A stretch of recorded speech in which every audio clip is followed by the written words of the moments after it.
This is TechCrunch.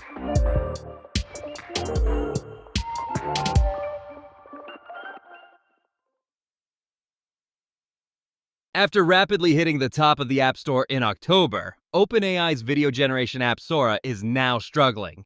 New data suggests the app is seeing declines in both app downloads and consumer spending as the early hype about the AI video social network wears off.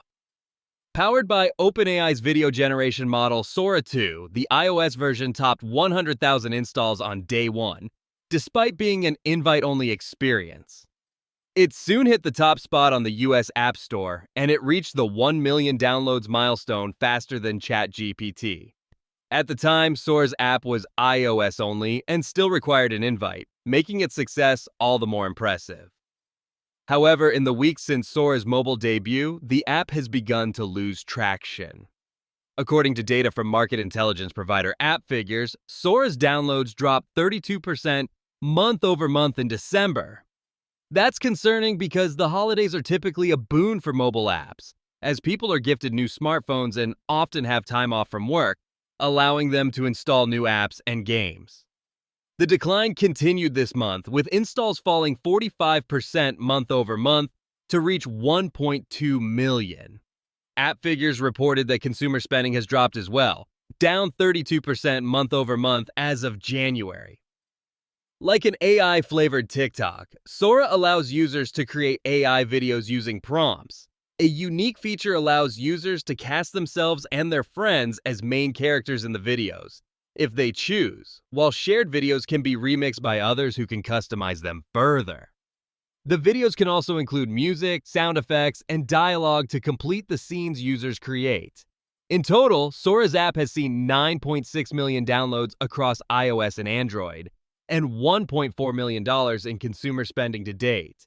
The US accounts for the majority of that figure, followed by Japan, Canada, South Korea, and Thailand. In the US App Store, Sora is no longer ranked in the top 100 overall free apps. It currently sits at number 101. Its highest rank is number 7 in the photo and video category. On Google Play in the US, the app fares worse, as it's number 181 overall among the top free apps. These figures are still too high to write the app off as dead, but they are worrying. The decline is likely due to a number of factors working in tandem. For starters, Google's Gemini, and particularly its Nano Banana model, has proven to be fierce competition, helping its Gemini AI app gain popularity.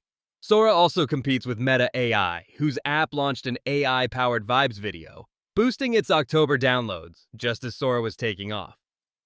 At the same time, OpenAI has struggled with containing copyright infringement in Sora. Initially, the company told Hollywood studios and agencies they would have to opt out of having their IP used in Sora, which naturally saw studio backlash. But without robust copyright controls, users had been able to create AI videos using popular characters, like SpongeBob and Pikachu driving adoption.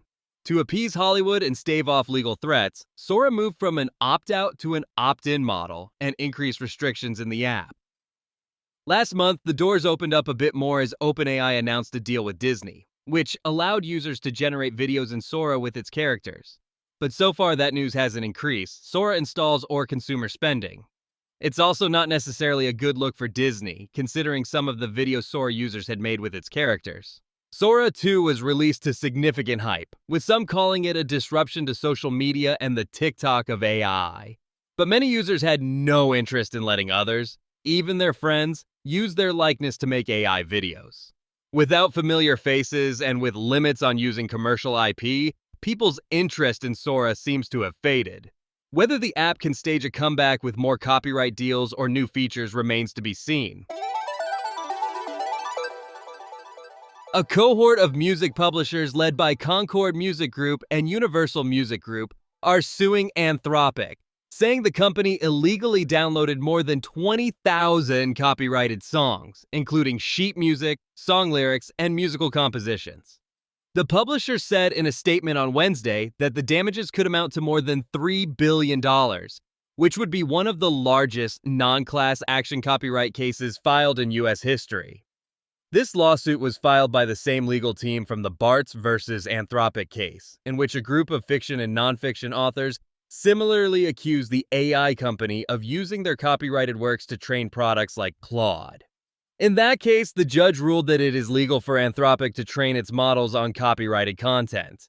However, he pointed out that it was not legal for Anthropic to acquire that content via piracy.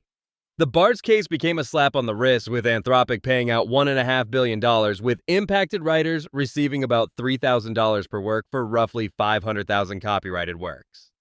While $1.5 billion seems like a substantial sum, it's not exactly backbreaking for a company valued at $183 billion. Originally, these music publishers had filed a lawsuit against Anthropic over its use of about 500 copyrighted works. But through the discovery process in the Bart's case, the publishers say they found that Anthropic had also illegally downloaded thousands more.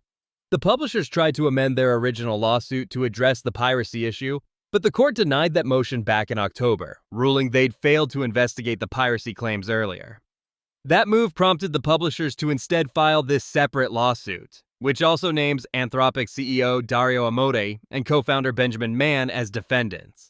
In the filing, the publishers wrote, "While Anthropic misleadingly claims to be an AI safety and research company, its record of illegal torrenting of copyrighted works makes clear that its multi-billion-dollar business empire has in fact been built on piracy." That's it from TechCrunch. For more stories like these, go to TechCrunch.com.